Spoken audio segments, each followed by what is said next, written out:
Hello and welcome to Talking Reds, a brand new Nottingham Forest podcast hosted by myself, Greg Oram, and fellow Forest fan from across the Atlantic, Richard Spray. Coming up, we have the latest Nottingham Forest news, a detailed look at two players we think Forest should sign ahead of the new season, and we'll highlight the Coffee Club video put out last week from Forest, released in support of Mental Health Awareness Week.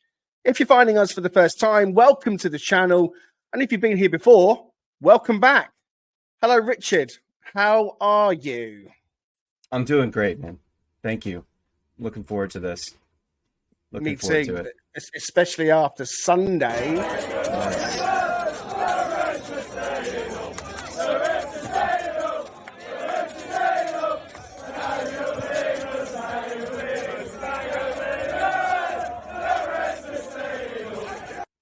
We knew it anyway, but it was confirmed, obviously, with that win at Burnley. We will touch on that in a moment, but we want to get cracking straight on with things. So some latest news that's come out since the close of the season. We'll touch on just a few bits and pieces to start things off, Richard. So within 12 hours of the win at Burnley, it seems, Fabrizio Romano, the leading commentator and journalist when it comes to all movements across football, transfers especially, and incomings and outgoings from clubs, he tweeted out that Nuno Espirito Santo was going to be meeting with the owners at Nottingham Forest to discuss a way forwards. And Romano mentioned that it's very open and there's possibility that Nuno may leave the club. What did you think when you saw that?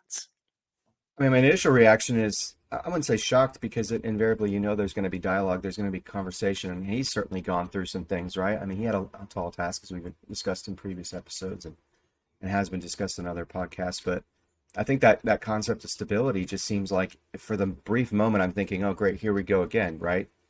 There was no rest for the weary with the offseason of football anyway, and now all of a sudden we're having to transition to the first thing coming out pretty much is, could we potentially be losing our manager? And maybe not because we wanted to lose him, because we asked him to leave per se, but potentially he doesn't want to be here, right? And or there's other offers potentially available to him outside of Forest. So I was a little bit taken back by that concept and the thought of, we're now going to have to transition to a whole new oversight, a whole new leadership potentially. Yeah, I mean, you're right in what you're saying about potential options for Nuno away from Forest. This morning I read that it's quite possible that Bayern Munich have added Nuno to their list to be their next manager, and that list seems to be growing. And it did remind me of when the Spurs manager's job came up. They touted and spoke about quite a few different people, and then all of a sudden it went to Nuno, and he did feel like sixth or seventh choice, and we know that it didn't work out for him at Spurs, and it kind of might happen again. Bayern seem to have made a decision on Tuchel and are struggling to fill that job, and if Nuno's now been added to it, does that mean that we could be potentially losing an elite level manager that's right at our club already? Or is it just that Nuno are desperate? I mean, that to me doesn't really add up, that Bayern would come in for him. One manager that has already been mentioned to come to Forest is De Zerbi, who's left Brighton. So, of course, more rumour mills coming out of social media that he was being looked at, or he's being looked at by the club. And apparently, again, more rumours, a buyout of his contract has been paid to Brighton in the last 24 hours by an unnamed club. So it could well be that De Zerbi's future is already secure. But what do you think about De Zerbi? And if he was realistically coming to Forest, could he be the guy that could take us to the next step?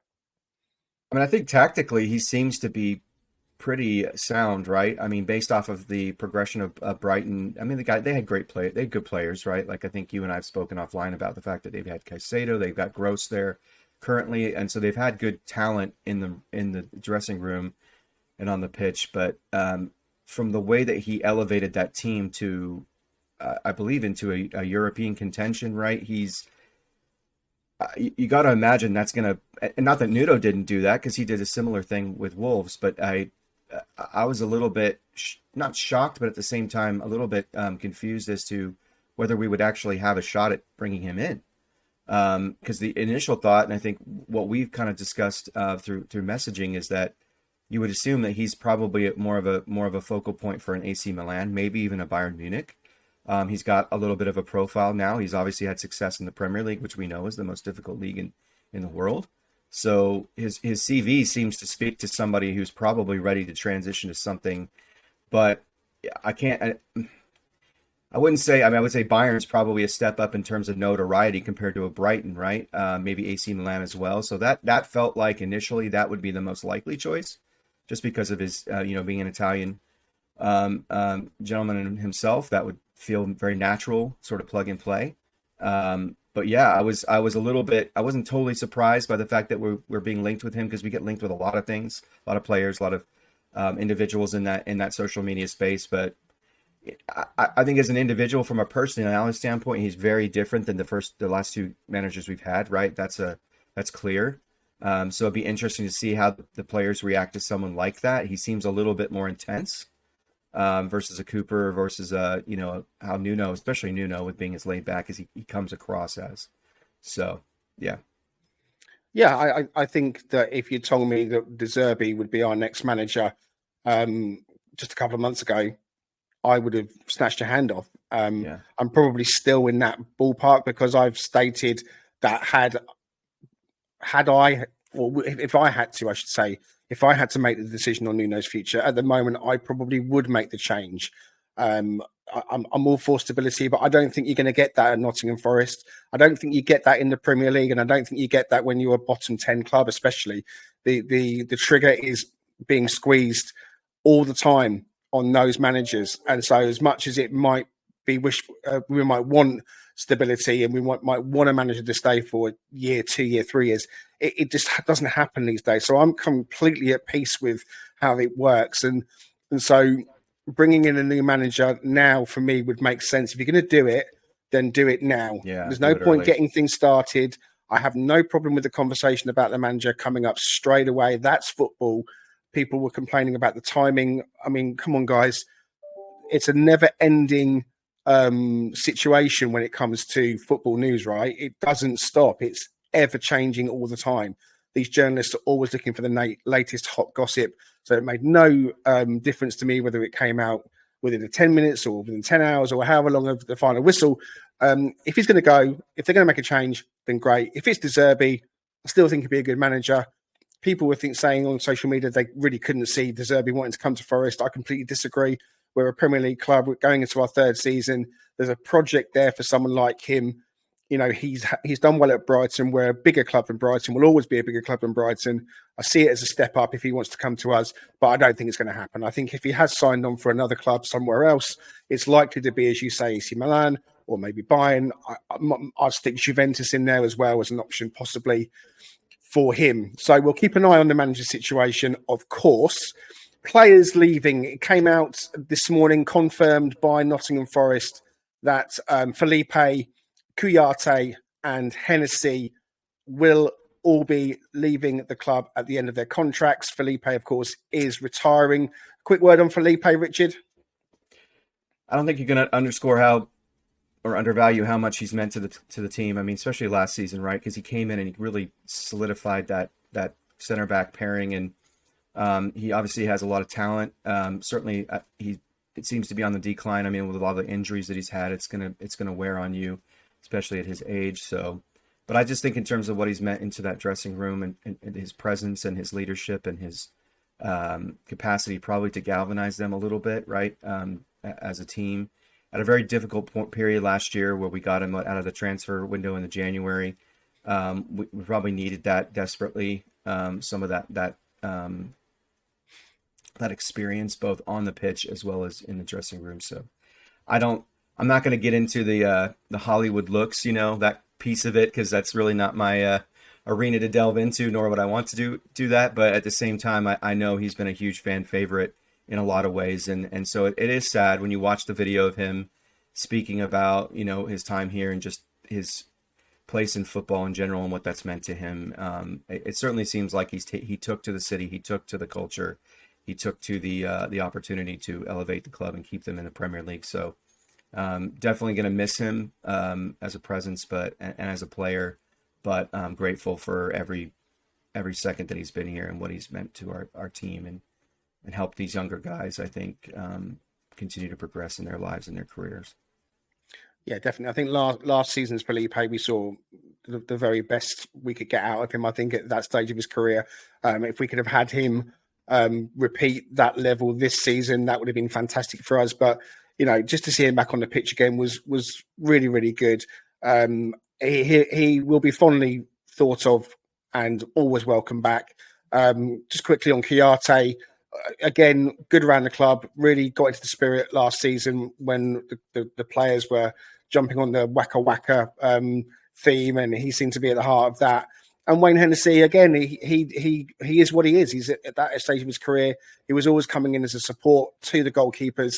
And every time I've been to a match, he's there, taking part and being part of that goalkeeping group. And it shouldn't be underestimated how important that is when you're at a club to have that experience there. So thank you very much to all three. Also, leaving the club, all the loanees that we had with us are now returning to their parent clubs. We will see Gonzalo Montiel, Divock Origi, Gio Reyna, Nuno Tavares, and Ribeiro going back to their clubs, and also the club, Nottingham Forest, that is not choosing to activate a buy option for Ribeiro, which I believe was around the 10 million mark. I'll quickly say that I think that probably makes sense. He looks like he could be a good player, but with an eye on finances and being really strict about where we put any money we spend, then I think the club have made a good option to not activate the buy clause for him. What do you think on that one? Yeah, I mean, of the list, that seemed to be the most surprising, I think, just because when we had spoken about him before, we could say, oh, yeah, it'd be great to bring him in permanently, let him develop, get some more playing time next season, potentially. But as you stated, if that money is going to be allocated for something else, there's certainly strikers out there, I think, that are probably more immediately impactful to what we want to do and to score goals. So I'm sure that, financially they're looking at that, as you stated, and as well as just what's the trajectory we want to be on in that area, given what we know has been a challenge for Taiwo. Obviously Wood was fantastic, and it was great to see him. We'll touch on that later with 2 goals he scored against Burnley, to see him close out the season well. But at the same time, I think he's on for another season. So it really I think speaks to wanting to get in a younger player that kind of in the same mold potentially as Ribeiro, but someone a little bit more actual time on the pitch, who might come in right away and impact the team more directly. So I get it. Yeah, I do too. I want to move us on, but just briefly then, Richard, sum up the final match of the season against Burnley for us. Mixed feelings. Grateful we won. Clearly, that's a value. Great to see us close it out on an away win too, which we know has been a huge problem in the past. Sure. 2 away wins, in fact, to secure our place in the Premier League. A little lackluster at times, right? I mean, there were certainly moments it just felt like they were content knowing Burnley doesn't have a lot of bite when it comes to scoring. So not a lot of potential concerns around them. I mean, they had isolated moments, right, where there was a little bit of concern there, but overall, stayed pretty compact, stayed pretty stout. I think the goal that they gave up was pretty fluky, for lack of a better word, an unfortunate deflection. But I thought we handled it well. But yeah, I mean, there was a select periods in the second half of the match where we looked like we might get a few more goals. But it just didn't materialize. But that being said, we never seemed like we were really desperately in trouble there. But at the same time, not really overly energetic, overly, intense to close out the season. But, and in that way, you can't harp on it too much. You can't get too nitpicky, because it's just good to go out with 3 points and kind of exit on a positive note for the season as a whole, given what's happened. Thank you very much for Yep. that.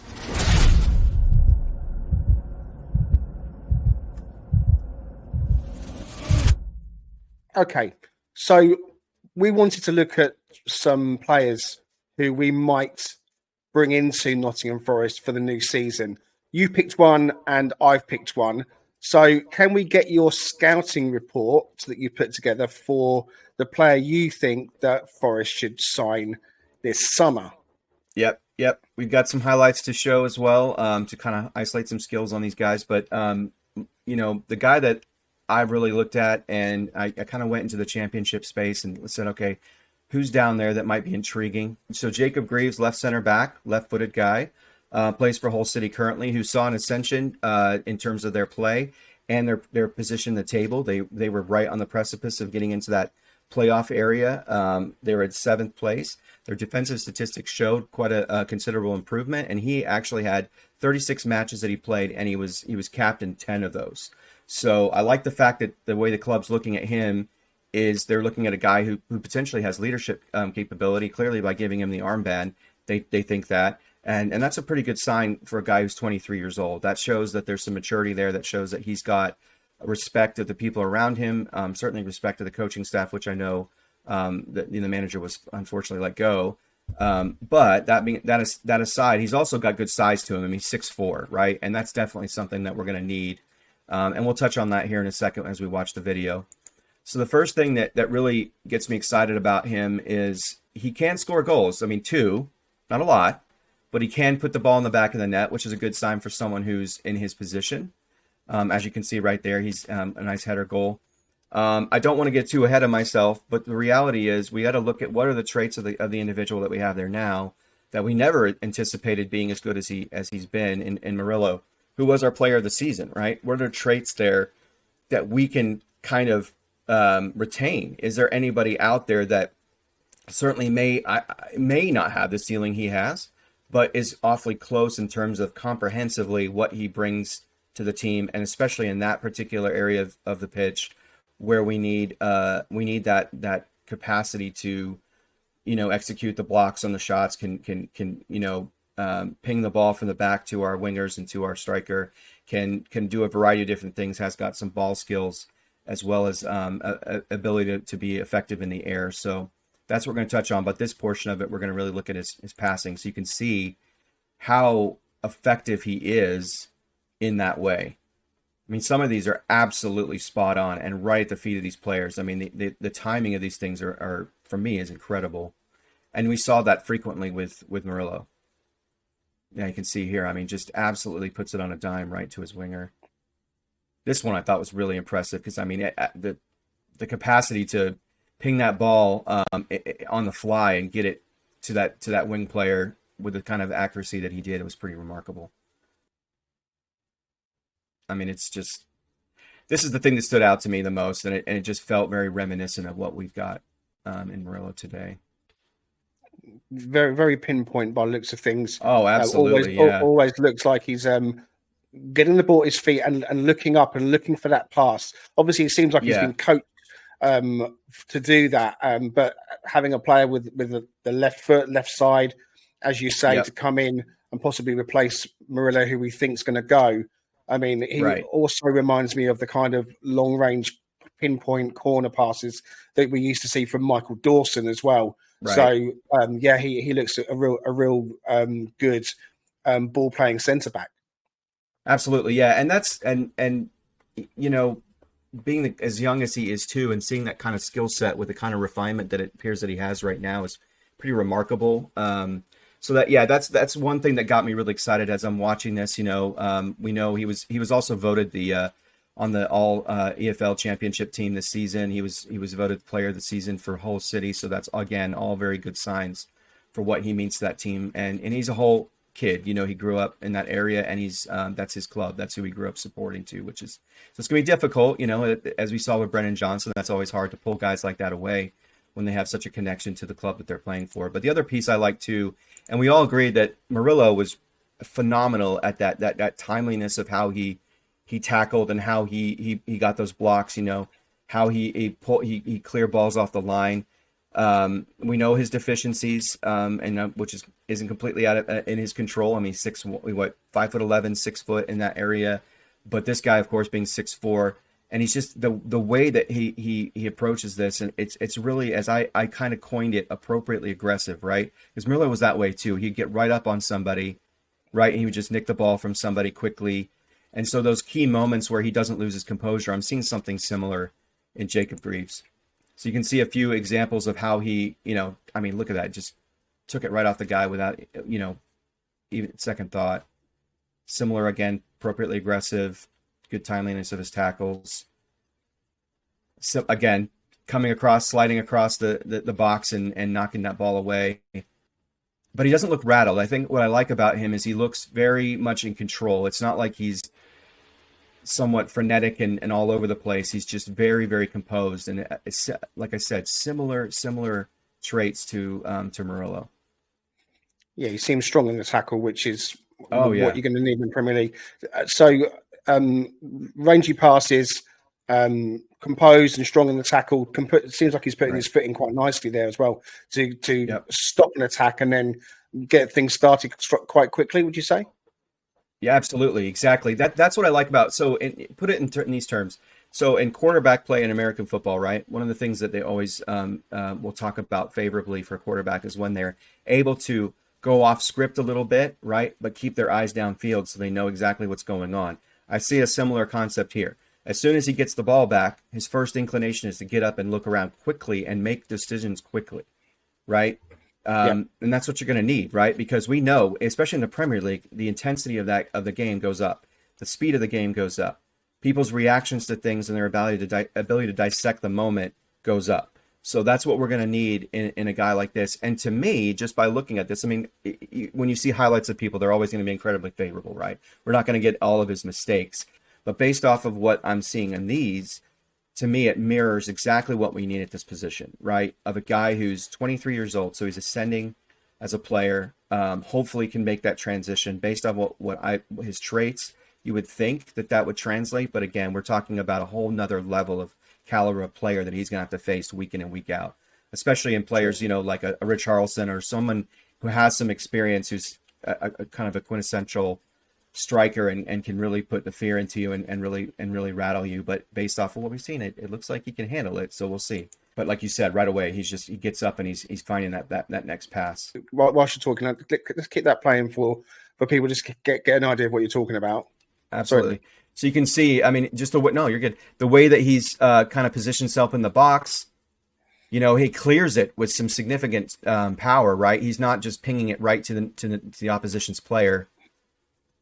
He's physical. I mean, that's what I like about him. He has that presence, similar to Bali in that way. He's very rarely going to get beat, very, very acutely aware of like spatially where he is. Mm-hmm. And this is the last thing that we want to look at with him. Similar to Murillo in this way, he's got some pretty good ball skills. You know what I mean? Like he's got the capacity to beat somebody out of the back and be able to continue to progress up the field very quickly, as we talked about, just from his after a tackle's been completed. I can't deny the fact that I think that while we don't look at that as the most prioritized trait from a center back perspective, we at least understand that that's going to be a value, right? That's going to be a value to get that, have somebody with that kind of ball skills, so that once he gets into a tight position, he's got to get out of it and he's got to progress up the field and get the ball down up the field. He can do that.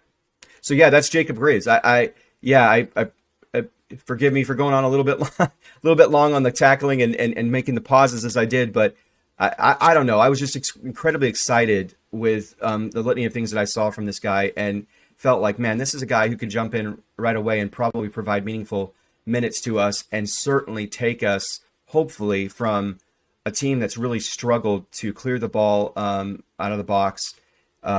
Even on set pieces on the opposite side, can be a value there too as a presence along with Bali. And it really stresses that other team's defense as well when they're trying to defend our own set pieces, which is a good thing to see potentially coming out of incorporating him into what we do as a team. So tactically as well as culturally. Great. Awesome. Fantastic. Thank you so much for that, Yeah. mate. Right. So the player I wanted to highlight is someone that perhaps won't come as much of a surprise to anyone who's caught some of my comments on previous podcasts like Forest Focus or on Twitter. And that would be someone in the form of Elijah Adebayo. So he is a striker for Luton Town, someone who has made a significant impact in the Premier League with Luton, showcasing a mix of physicality, technical skill, and a sharp goal scoring instinct. So my analysis is that he's got strength and he would be an excellent signing for Nottingham Forest, especially considering our struggles when defending set pieces. So you can see he's got versatility, primarily a central striker. Here you can see him adapting across the front line, offering tactical flexibility. He can run with the ball from a wide position and pick out an important pass as well. This versatility would be advantageous for Nottingham Forest, allowing the manager, whoever that may be, to deploy him in various attacking roles and formations, coming off the left, for example. So aerial threat, we'll go straight to that. Very, very important. You touched on it with Jacob Greaves, but we need a guy up top who's perhaps got that height and that presence. He's got a keen eye for goal, consistently finding the back of the net. His positioning, anticipation, and finishing skills, I think, are very good. And here he is as well, again, holding off defenders in a slightly different way, just pushing the tackle that's coming in from the left-hand side. He offers that immediate solution to our set-piece vulnerabilities and goal-scoring needs, whilst also promising long-term value as he refines his game. In conclusion, his blend of physical dominance, goal-scoring ability, and versatility makes him an ideal signing for Nottingham Forest. His strengths directly address the team's defensive frailties and set pieces and enhance their offensive capabilities. Bringing him on board would likely help Forest secure more points and improve their standing in the Premier League, making Adebayo what I believe would be a strategic addition to their squad. This time round, he played 15 games. He had an injury. He was out for a while. If he'd played more games, then his goal projection would have been something in the region of 20 goals. And that could have been a real problem for Forest, and that could have seen us get relegated. He was quite high in the 94th percentile compared to players in the same position across all top leagues in Europe. And comparables in the Premier League include Dominic Solanke at 19 goals. And finally, it's worth pointing out, he can take a penalty kick as well. So it's always useful to have a player who is not afraid to step up from the spot. And if we're going to lose Morgan Gibbs-White, for example, dare I say it, I'm sure there are other players that will step up. But I think having a player like Adebayo in our team could be really valuable. He's the type of player I want us to sign. And I am certain that with him in our squad, we will improve. Okay. Thanks very much for your scouting report, Richard, on Jacob Greaves. I'm sure there are people listening that will have their own ideas on who we should be signing. We'll keep an eye on the transfer news, of course, in the off season, as you call it. I quite like off season. In the off season. Some of those American phrases are, and it's the locker room. I like it. That's right. We are going to close in just a few minutes or so. Just wanted to touch on the Forest Coffee Club, that the video that was released at the back end of last week, just a few days ago, in fact. So it was Mental Health Awareness Week, and we talked about that in our companion episode. And we wanted to touch on the good work that Forest had done with that video, bringing together 5 players to have a chat about mental health and how the club supports that and why it's important. What did you make of that video, Richard? I think, not that this is the most essential thing of what they were talking about, but certainly you got exposure to their personalities and some of their own personal struggles too, which I think is really important to understand. I mean, oftentimes we can put these guys on such a pedestal to a degree where there's no wrong, there's nothing that they can do wrong. There's no struggles that they really have, right? They're just living the life, and in reality that's not true, and they're struggling through some things themselves. And so being able to hear about Morgan's, for example, his focus on not bottling things up, being able to speak more, utilizing the support system that he has, in particular his wife and his child, as a way of lifting his spirits, giving him a little bit more joy, happiness in his life, and being able to find ways to release some of that tension and that frustration in a way that's positive, obviously, in the way that his wife can support him with, and that's a great thing, because we all have we need that support system in our lives. So hearing the transition and some of the struggles that can occur for footballers in particular, like Chris Wood and Matt Turner, coming from different cultures, coming from different countries. You can imagine that's got to be incredibly hard if you're not a native English speaker like Danilo or Murillo or those guys, but having guys there like a Felipe or even Nuno to kind of help bridge that gap, I'm sure is a huge blessing for them. But at the same time, that's got to be a lot to deal with. And I think Matt Turner talked about it in his own life. As one who's moved quite a bit in my own life with my dad, taking different jobs, clearly moving from, different states in the US can vary in terms of the culture and the kind of people that you interact with, but also moving back to the UK and then moving back to the US.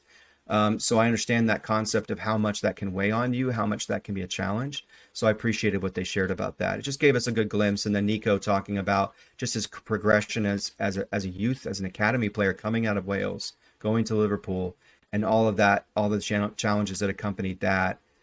So I love the insight. I love the ability to connect with them in a different way. And I think it's good to understand how much it matters to them as individuals for their own experiences to be able to embrace mental health and embrace the need for reaching out and having conversations and developing and taking advantage of your support systems.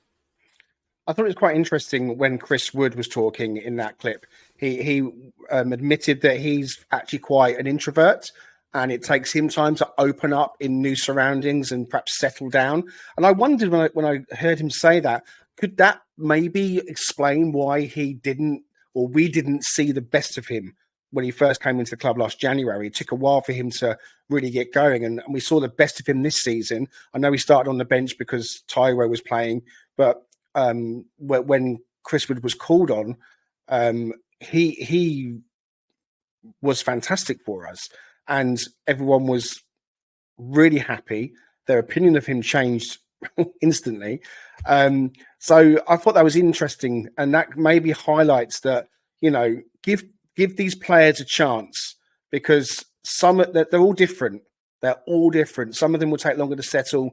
And, if you're going to start judging people so quickly, then, possibly, we're not doing the right thing when we do that. Ryan Yates showed leadership again, I thought, in that video. I do hope that more people are coming around to understanding why he's so important to the club, not just on the pitch, but off the pitch as well. He is a leader, as is Morgan Gibbs-White, right in the middle of this. He's a great guy. I really hope we can keep him for at least a year, if not more. And Nico taking a moment to talk about loss, how he struggled when, I think it was his grandfather, if I remember rightly, that he lost going into the World Cup. He sought support from the Wales team and family, and opening up about that. I mean, I've mentioned that I've had loss in my life, and I think that when you do seek help and support, it's really important that you have people you can lean on a little bit. And Matt Turner was talking as well. He seems quite strong mentally. He blocks out social media, and he's had pelters, and I've been responsible as well for, saying some negative things. I try to be measured when I speak negatively about someone. I'm not a fan of him as a goalkeeper. I'm not going to lie. I like him as a person. He deserves respect. But I was impressed with how he spoke as well. So they're all talking so freely and really highlighting that talking, and if you're struggling, that you should find that person you can lean on. We champion that type of thing here on Talking Reds. We want everyone to feel like that if they're struggling, they can come and speak to us if they need to, or speak to anybody in their network. But don't be shy about having that conversation. It's really, really important, and we're really pleased that our club, Forest, have the coffee club and other mechanisms as well, for which the players can use to help each other and support each other. Okay, that brings us to the end of this episode, the one where we talked about who we want to sign. I think we'll be back again before the Euros kick off. We're going to maybe have a little bit of a Euros themed episode whilst the England tournament's on, and Scotland, of course, and any other country that anyone wants to talk about. We'll do some Euro stuff as well. But in the meantime, I think all I want to say is, Richard, thank you very much for your contribution today, sir. No, you as well. Thank you. Appreciate you. And I want to leave you with this.